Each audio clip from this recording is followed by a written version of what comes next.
In this video, you're gonna witness some of Central Asia's most death-defying dishes, with chefs who put their lives on the line, literally shoving their entire bodies into hot, fiery ovens just to feed you. This oven is so big that he's inside of it. He's actually cooking momentarily.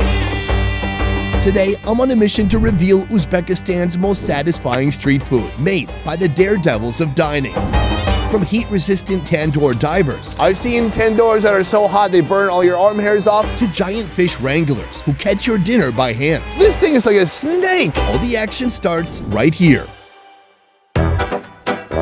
We have just come to the bread district. This is a patch of the highway with tons of different bread shops making bread absolutely fresh. Like most bakeries, a day at Patir 13 starts with loads of dough, and that is where the similarities end. For extra richness, the dough here is made with only flour and butter. It starts with the portioning, the balling, the rolling it out, and then they put the print. They make a special design. You'll see that every bread here has an identity.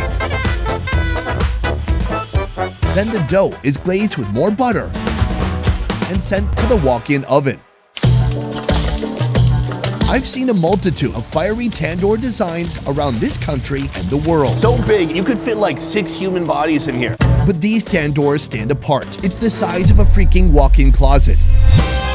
Inside, the dough is slamma-jamma to the wall in one quick, swift motion so the baker doesn't spontaneously combust. After 15 minutes, it's ready to take out. This is some heavy, dense, beautiful bread. They press in the phone number, something we saw already at a previous market. That's a business card, brother. It's the name of a guy and his phone number. This one comes with the address, name, phone number, and the location. But I think they have to take it to the next level. I suggest them to do the QR code. You have to be careful though. If it bakes the wrong way, You're gonna send them to North Korea. Yeah, exactly that. With 20 years of experience, Patir 13 now churns out 4,000 flatbreads every day, and they haven't had a worker burned to death in over 230 days. It's super hot. I don't know if you guys can tell. Oh, almost 50-50. Yeah, there you go. Oh, some parts doughy, some parts kind of crackery and crispy, hot, steamy, and satisfying. It's more like pie than regular bread, taste-wise. Yeah, it's very like pie crusty. You just need to fill it with meringue. Or apple jam. Uzbekistan is such an intersection of so many different types of food. Like, yes, people love rice, but people equally love bread. I don't think you could call this either a rice nation or a bread nation. Yeah, way in between, my man. That is nice. If you think bread sticking is impressive, then check this out. The top-level Tandoor Daredevils of Tandir Samsa Markazi, going face-deep into fire pits to stick giant samsa of all kinds to the walls. Oh, should I try it? Well, okay, hold on. But what is an Uzbek samsa? Well, it all starts with the dough. What is in here? Water, eggs, and the flour. They prepared it one day before, so in the morning, it's all good, so they can start. A perfect samsa casing requires a thicker middle section and a thinner rim. Creating that perfect balance requires a special rolling pin. This is the cutest rolling pin I've ever seen in my life. I want to take one of these home with me. Here, every man uses his own pin in his own way. He really rolls it so hard, it makes a sound. And every time he does it, it gives me extreme anxiety. I'm not sure why. It's like somebody trying to knock down my door and break in and do bad things to me. How come he whacks it in such an intense, loud way, and you're so gentle? It depends on the rolling pin. He says, I have a thinner one, so I can whack it. I press it and make it thin. With our wrappers ready, it's time for the stuffing, which includes some protein you might not be prepared for. What is the secret behind a good samsa? Obviously, fresh ingredients, but more important is the balance. It's the master's eye which can tell that I should put more meat or I should put less meat. Over 16 years of samsa R&D, and this restaurant has come up with a loaded menu of 16 different types of samsa. Can I eat one? Yeah, try it. It's cooked. It's a horse meat, by the way. Horse meat. That's right. Bojack horse meat. It's a delicacy, not only here, but in other parts of Asia and Europe too. Tastes great to me. Saltiness, pepperiness, cold, fatty, and delicious. The horse samsa is stuffed with chopped beef, a quail egg, and a generous portion of horse sausage. How come the horse meat here is always in the form of a sausage and not like a steak? That's a good question. I have to think about it. Is it more palatable because you can't see any horse body parts? You grind it into a sausage, and I have no emotional attachment to this sausage other than my absolute love for sausages. After stuffing and wrapping, it's time to head to the ovens. This tandoor is being loaded up with 6 types of samsa and kebab. Everything is going to take a different amount of time. It takes a true master to really figure out what he's doing and to know when to put it in, but more importantly, when to take it out. The entire wall's real estate is put to use. He's sticking it to the walls, to the ceiling. Oh, should I try it? Here? Boom. It stayed in there. That's nice. They spray in some water and close the lid, turning the oven into a steam room. To seal the heat inside, top it with heavy stacks of ceramic dishes. It's actually going to take about 40 minutes, and then we're going to see this come out, and we're going to try it hot, fresh, and juicy. Outside the restaurant and inside the dining hall, the atmosphere is also heating up, with customers flooding in, waiting to get their hands on the first batch of the day. On an average day, over 1,000 samsa can be sold. Now the steaming is about finished. He's taking off these plates. He's going to remove the lid. We're going to get a waft of steam and then see what the final result is for all these different samsa. You can smell aroma, man. Samsa is in the air, bro. They are golden brown on the outside. It is steamy. It is beautiful. It is samsa. Extracting the samsa is the easy part. Managing the crowds is another story. It's harder to coordinate than I thought. Some people are saying right now, hey, I got my ticket, I want to go. So everyone wants it fresh out of the oven. And it can't stay in here forever. There's like a limited window of time. So he has to really organize his cooking and his delivery. It's just complete chaos. The more happy patrons that grab their fresh, steaming samsa, the closer I am to tasting one for myself. Right here, we have 2 of the kebabs. Usually kebabs, they'll just be put over a grill or sometimes leaned into a tandoor. Here, he stuck the kebabs directly on the wall of this oven. So this is the side that was on the wall. It's a little bit more wet looking. And then here, there's kind of a crunchy crust that's developed on the outside that was facing the fire. It's hot, loaded with spices. I'm like ordinary kebab, man. It tastes really different. It has so much seasoning on there. It's interesting because it has a crust on it, but essentially the meat has kind of steamed. This is nice. It's cold outside, but it's warm in my belly. Since we are standing here, I wonder if we could risk trying one more. If you're feeling so hungry, you could eat a horse sausage. This next one is for you. Okay, so that is like our little horse sausage burrito. You can see how it was hanging on the wall because the gravity has kind of pulled it down. It's golden brown, a little bit of black stuff, but that's fine. And then here, the crusty part that was stuck to the wall. Oh, that's gonna be hot AF. Man, there's nowhere I'd rather be right now. It's about 40 degrees outside, just above freezing. And this is like my hand warmer and my tummy warmer. There's just so much heat, moisture, and hot meat in there. Epic reveal, dude. All that, man. Magical. Similar seasoning, cumin, salt. You can taste the horse sausage is juicy and delicious. The quail egg in there, and then just big chunks of beef. Old MacDonald had a farm, and his whole farm is inside of this samsa. There's a lot of things we haven't tried yet. There's the bowl, there's other giant samsa. So we're gonna order some now, head inside, and try it out properly. Our Central Asian dumpling feast includes this restaurant's greatest hits. Let's start with samsa in a bowl. An entire clay vessel is filled with chopped beef and lamb skirt, then wrapped inside the dough and slapped onto the tandoor wall. Once out of the oven, the dough lid is cut open and topped with a scoop of marrow soup. We've got the beef, we've got the horse, we've got quail eggs. Basically everything we just tried outside, but in bowl form. That's a huge difference, actually. Now I understand the purpose of the bowl. It contains liquid more, so everything is extra juicier. Yeah.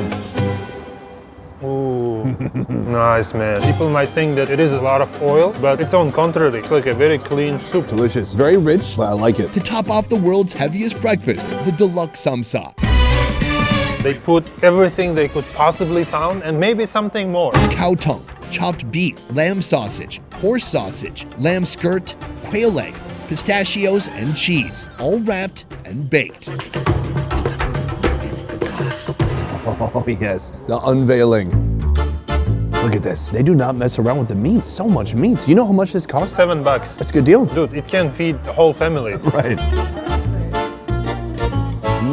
We with the vegetables, way different flavor. Yeah, tastes almost like a stew. It's like when you get grilled chilies and bell peppers and onions with Yeah, fajitas. yeah. It literally has its own soup. It's wild. It's like a liquid in here. And it's not fat, it's just the juice of the meat and the rest of the ingredients. I'm blown away. Before I came to Uzbekistan, we had samsa on a much different scale. It was like an independent guy doing his own thing. He had a couple tandoors, but here, what they're doing here is very impressive. To be able to do pretty complex food that has to be timed perfectly and to get it in people's hands at the perfect time while it's still hot. Fantastic. Should we call it a day? No, man. I need a nap after this. The opposite of fire is water. But at our next location, I'm more concerned about what's in the water. Whoa! This thing is like a snake. Whoa! We're standing in front of Anhor, a restaurant offering fresh fish recently plucked from a nearby river. In front of us, a catfish weighing in at over 20 pounds. This is a big boy. They usually grow into like a human size, but it's still like a... This thing looks like a giant tadpole as far as I'm concerned. It looks like it's gonna become a big frog one day. How much beer has this fish been drinking? This little fatty will be cooked up two ways, kebabbed and stewed. In this double landlocked country, dining of fresh fish is a treat, reserved for those who make the trip here near the Sirdarya River. If you want to know what's on the menu, just look in the water. When you go to Tashkent, can you see restaurants like this with the live fish in front? Very seldom. Yeah, you gotta keep them on life support. You have to have a defibrillator all the way to Tashkent. Stay alive! Kush, kush. Or with a huge tank with the water. Oh, that's a better idea. After the catfish is cleaned, it hangs for a few minutes so the blood can drain. Besides catfish, carp and whitefish are also familiar faces at this restaurant. Is this one napping? It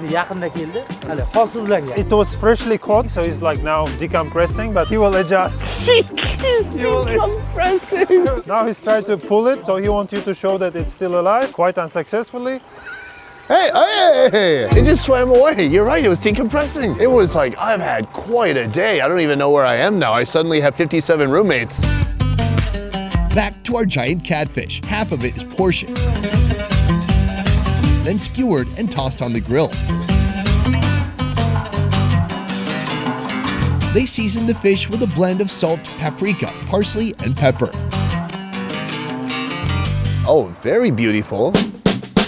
From the side, the cross section looks very juicy. Let's try it out. Nice. Crispy skin, a little bit of seasoning on there. Simple, straightforward. Definitely. Catfish is known for the fat, so you can feel it. It's not a lean, it's like fatty. And with this fish, you can really taste the minerality. You can taste the river, right? Some people don't love that riveriness, that minerality, but guess what? I do. Two fish cooked two incredible ways. This is the snakehead fish, whole thing scored and fried. It looks glorious. And then here, the catfish. I think we should start with this and end with this. The snakehead fish is cleaned, scored, and marinated with salt. They deep fry the whole thing until it looks like modern art. You rip off a little fish steak. This looks nice. Thin cut, extra fried, crispy on the outside, feels juicy on the inside. Let's try it out. Taste snaky at all? Really good. I like it. Deep fried, little like salty. It's like a really, I would say, like a snack food, you know? It's fresh, it's greasy. This doesn't taste nearly as rivery as the catfish. It doesn't have that crazy kind of mineral taste to it. Catfish usually live in the bottom like a SpongeBob, so it ends up eating everything. Would you eat SpongeBob if you could?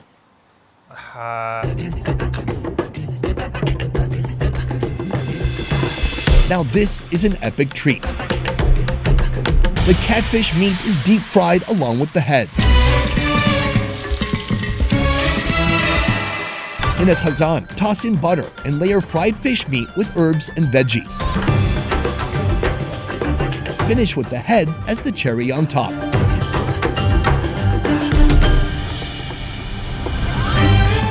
After about 20 minutes, the alluring fragrance escaping the pan will let you know it's ready.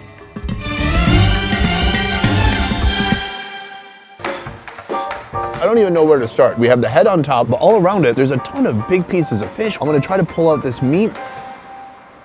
I like it. A little spongy. Not about SpongeBob spongy. Not that level, but if it's spongy, way different array of seasonings and spices here. So what we had already that was grilled is much more simple, straightforward. This has much more depth of flavor to it. You wanna try soup? Yeah.